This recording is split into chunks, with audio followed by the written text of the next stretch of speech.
For more on today's decisions by the ECOWAS leaders in Abuja, earlier I spoke with a former permanent secretary in the Ministry of Foreign Affairs, Ambassador Joe Kashi. I started by asking him on our program, The World Today, what he understood by the pronouncement of ECOWAS on the option of use of force in Niger. They're going to go in militarily. That's what it means. In other words, if the gentlemen or the military men in Niger, continue to reject all peaceful options, it should be clear to everybody now that we will soon have war, at our border between Nigeria and Niger, despite all appeals, made particularly to our own president that war should be avoided between the two sisterly countries.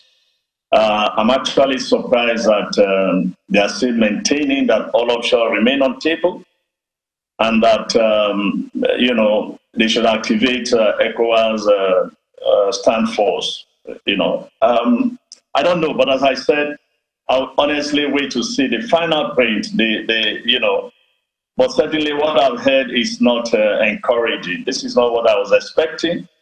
I was expecting a balanced middle-of-the-road approach. But looks as if at the end of so many hours, the ECOWAS is still maintaining its initial position that they will do this militarily.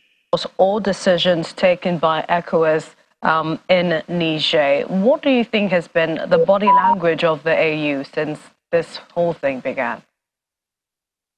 Well, normally you should expect that AU will support ECOWAS position, because in issues like this, normally once a regional body has taken a position, AU, operational practice is to support the regional body. And of course, the same thing will happen, that the United Nations will also support the African Union and AU in whatever efforts they decide to engage in. So what they did in calling on the AU they want to get a larger regional support for whatever action they may eventually have settled for. But is there a fine print that says, and when it comes to ECOWAS speaking, and that is the bloc continues to seek the reinstatement of Mohamed Bazoum? I mean, is that clear to you in print? Well, look, even my first surprise is that the resolution started by, I think the first resolution or the first decision and the second decision and the third was actually on the president.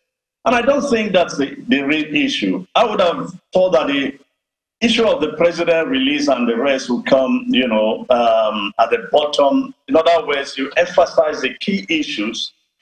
And I thought we've been seeing, I don't know whether it was a fake video. We've seen video circulating that the president has been released. But again, I grant to the heads of states, they have a better information than all of us. So maybe the president has not been released.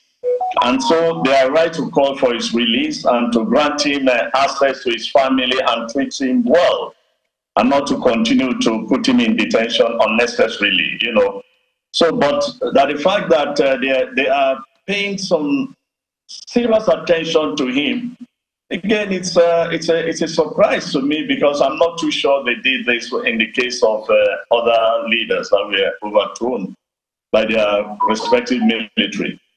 A lot appears to be at stake with this. But finally, Ambassador Joe Kashi, maybe that's also another tactic: have diplomacy on the one hand and then have that military option on the other hand together. Sure, it's a strategy, it's an option. But then they did not announce any new measures, to engage the coup plotters or the new government in Niger. Nothing was said about engaging them. Nobody was again put in place or standby to go talk to them for the second time. Look, when you do things like this, you must return back. And nobody has ever told you that one negotiation is what is needed to solve an intractable problem like this. You probably need to do more talking, more negotiation, more outreach. to the people and involved. So I sincerely hope that in addition to what they've decided, saying all options are on the table, that they would also send more envoys, to Niger, to again appeal to the new rulers to be reasonable, to be rational, and to work with ECOWAS to find a peaceful settlement of this crisis.